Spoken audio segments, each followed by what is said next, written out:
What is up, guys? It's your boy, Heist Battlegrounds Cacus, and today we have the guide for the Heist Battlegrounds Mars Grandmaster Nightfall, showcasing some incredibly powerful loadouts, one for each different class, as well as a bunch of tips for the strike itself to help you complete what is considered to be one of the hardest Grandmasters in the game as fast and easily as possible. And so, let's get started.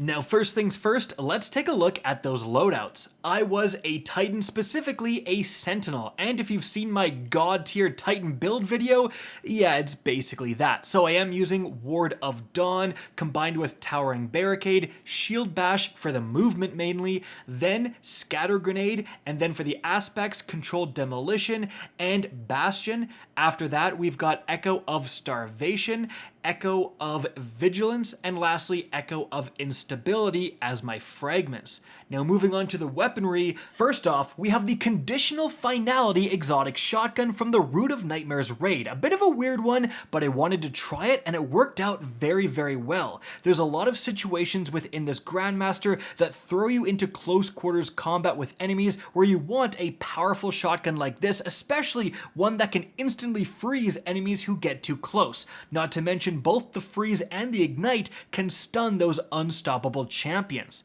Now moving on to my energy slot, it's actually the Vayle's X. I've been using this more and more when I need a void, specifically pulse rifle, to break those barrier champion shields. And the fact that this old ritual weapon has Repulsor Brace combined with either Golden Tricorn or Kill Clip is pretty good.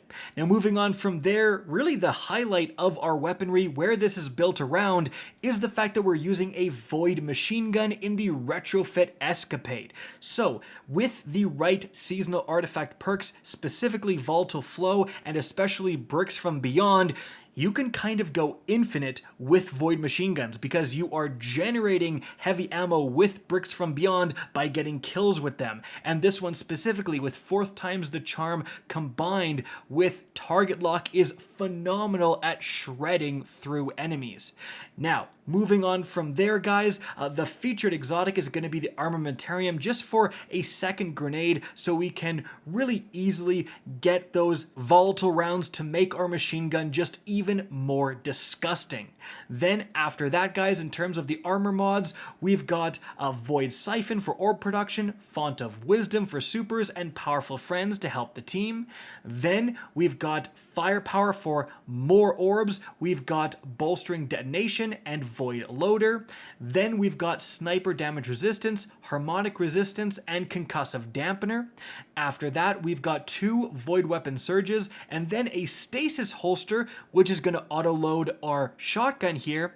And then after that, we've got Time Dilation, Font of Restoration, and Bomber. Now guys, moving on from there to the Hunter, we are again using a Void subclass, the Night Stalker, with the Deadfall Shadow Shot, but this could also be Mobius Quiver, whatever you want. Then Gambler's Dodge, Snare Bomb, Suppressor Grenade. Our aspects are going to be a Trapper's Ambush and Vanishing Step for maximum invisibility. We've got Echo of Persistence, Echo of Obscurity, and Echo of Starvation. Now, as for our weaponry, first of all, we actually have the Deliverance Stasis Fusion Rifle with Demolitionist and Chill Clip. Again, Chill Clip being able to have the double shot and deal with those unstopped champions is very, very powerful. Then we've got the Collective Obligation, a very interesting exotic pulse rifle here, was just buffed by 20% with the mid-season update, and this can hold on to essentially volatile rounds as well as suppression thanks to our grenades, and then you can use its exotic ability to spread that around later. Actually a pretty good choice here. And also, because it's a pulse rifle, it deals with those barrier champions. Now moving on from there, our heavy is the Commemoration, another phenomenal Void Machine Gun, Reconstruction plus Killing Tally, Bray Inheritance being a great origin trait as well, like frankly just as good as the retrofit, whatever you have in your arsenal and want to use. Now the featured exotic is going to be the Aeon Swift in order to get finishers on champions and produce heavy ammo, so we even more guarantee guarantee a constant flow of ammo for our machine guns. Now moving on to the armor perks, we have Harmonic Siphon combined with Heavy Ammo Scout and Heavy Ammo Finder. We've got Bolstering Detonation, Momentum Transfer, and Harmonic Loader. Then we've got Void Resistance, Solar Resistance, and Arc Resistance. After that, we've got Stacks on Stacks, Innervation, and Harmonic Scavenger. Then lastly, we have a Reaper, Proximity Ward, and Special Finisher. A great thing to combine if you're already planning on finishing a bunch of enemies for that heavy ammo, might as well get Special as well. Now moving on from there, guys, for our Warlock, we're breaking the mold. We are gonna be a Solar Well of Radiance as our super, combined with Empowering Rift. Then we've got Celestial Fire, and lastly, Fusion Grenades. Our aspects are gonna be Touch of Flame combined with Icarus Dash. Our fragments are Ember of Resolve, Ember of Torches, Ember of Ashes, and Ember of Solace. Now moving on from there, our weapons are going to be firstly the Arbalest, a great weapon here and honestly the safest choice for this kinetic slot to deal with those barrier champions and any shields you may come across. Then combined with that, we have the Doom of Chelchis, an amazing Void Scout Rifle, Scout to deal with the unstopped champions. After that, guys, yet another Void machine gun here, the Commemoration again. If one machine gun is good, 3 is amazing. After that, guys, the featured exotic is, of course, the Starfire Protocol. The Starfire Fusion Grenade Warlock is the best PvE build in the entire game right now, so might as well use it. Now, after that, for the armor mods, we have Void Siphon combined with Ashes to Assets. Then we have Heavy Ammo Finder. Moving on from there, we have Double Firepower and then Momentum Transfer. Now, after that, we've got Concussive Dampener, Arc Resistance, and then Harmonic Resistance, but you can customize these to whatever you want. Solar Scavenger that was just left on, it's not doing anything. Stacks on Stacks, and then Recuperation.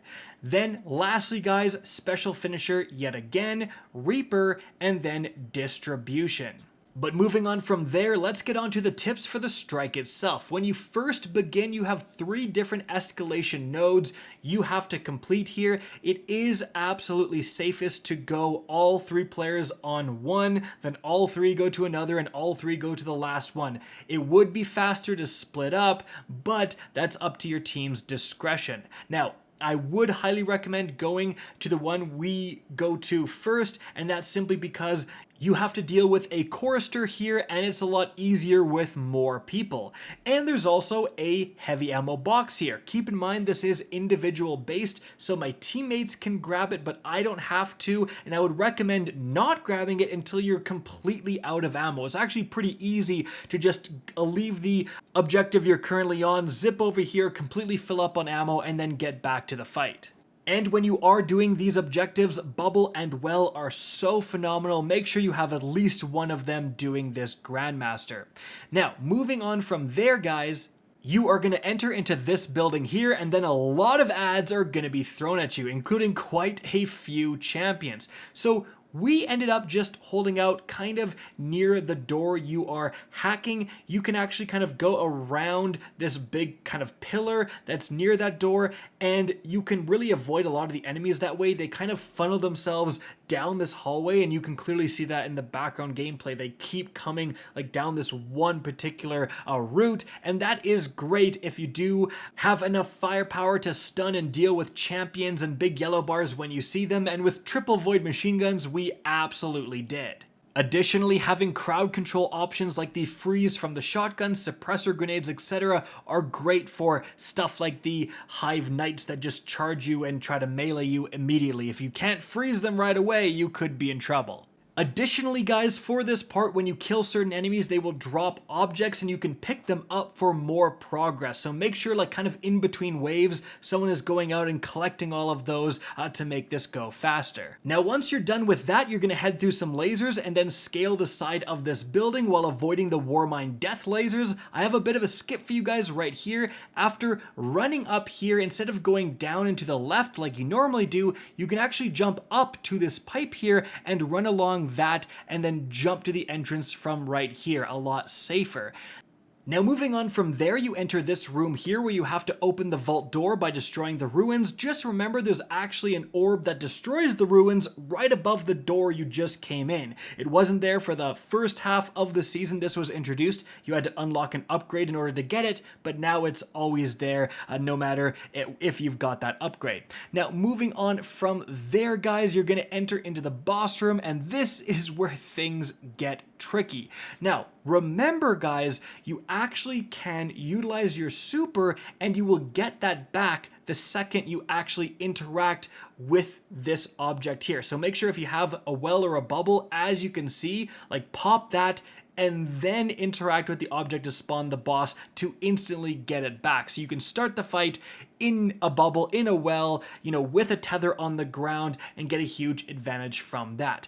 Now, this boss is really tricky because they will go invisible and then he will reappear in front of you. Oh, and by the way, he one-shots you. So that's fun. Frankly, the way to deal with this guy is to always be moving. If you're stationary, that's when he gets you. He has to appear and kind of do a bit of an animation and swing his giant axe. And again, if you are moving, if you are sprinting, you'll be out of range by the time it actually hits the ground and the damage comes. Now, where we actually fought this guy and where I would recommend trying to bait this guy too is kind of the back of the map right here. You can see there's a long open area, essentially this massive hallway that he has to get all the way down. So what you can do is what you see us doing. You kind of bait him and go all the way to one side, shoot him as he's running all the way to you. You are a lot faster running than him, by the way. And then when he gets close, just jump over to the side or jump directly over him and go to the other side of this hallway and just keep baiting him back and forth here. Generally, the other ads kind of leave you alone. They absolutely do still shoot at you and stuff, but there's so many pillars like to your side that they have a hard time targeting you and dealing a ton of damage to you. And so it is a great way to just kind of bait the boss back and forth while avoiding pretty much everything else. Now, when the boss gets to half health, he will become immune. You have to go in and kill the arc charged Hive Knights. They're going to drop these orbs. Now, importantly about these orbs, you have to pick them up, but you have to go to kind of the middle of the map and plant them in this object. If the boss is here, don't even bother. Like, you absolutely have to bait the boss away in order to make it safe enough to plant these orbs. But importantly, guys, you can drop them, and the Hive Knights infinitely spawn as long as you're still doing this objective. So, like, if it doesn't work out, it doesn't work out. Don't be afraid to just completely drop one of these orbs, leave it, who cares, bait the guy away, and then once the boss is in the corner far away, you can go back, find new Hive Knights, you can kill them pretty fast, with a void machine gun, etc., and then grab that orb and plant it in safety while not getting destroyed by the boss. Now, it should be noted that in between these phases, like when he does go immune, more champions are going to spawn as well, so you will have to deal with those too. But once you do deposit all 5 arc energy orbs, then his immunity is going to go away and you can damage him again. And we really just went back to doing exactly what we were doing. Just go to that long hallway, bait him on one side. When he makes his way over, run to the other side, and just back and forth until he's dealt with. By the way, if you're thinking, oh, I'm in a bubble, he won't one-shot me. Yeah, he definitely still does. Gave my life for the team and the cause though, because again, I baited him all the way to one side, and now he's got to make his way all the way to the other side. And in that time, thankfully, my teammates were able to finish him off. And so guys, there you have it. That is it for the video. Hope you enjoyed and found this informative. If you did, please remember to help me out by simply rating and especially sharing this video. If you guys want to see more Destiny 2 content similar to this, don't be afraid to slap that subscribe button. If you want to get in touch with me and keep up to date with the latest channel activity, the best way is to follow me on Twitter at RickCacus. That is linked in the description down below. Again, I hope you enjoyed the video, and as always, have a good day.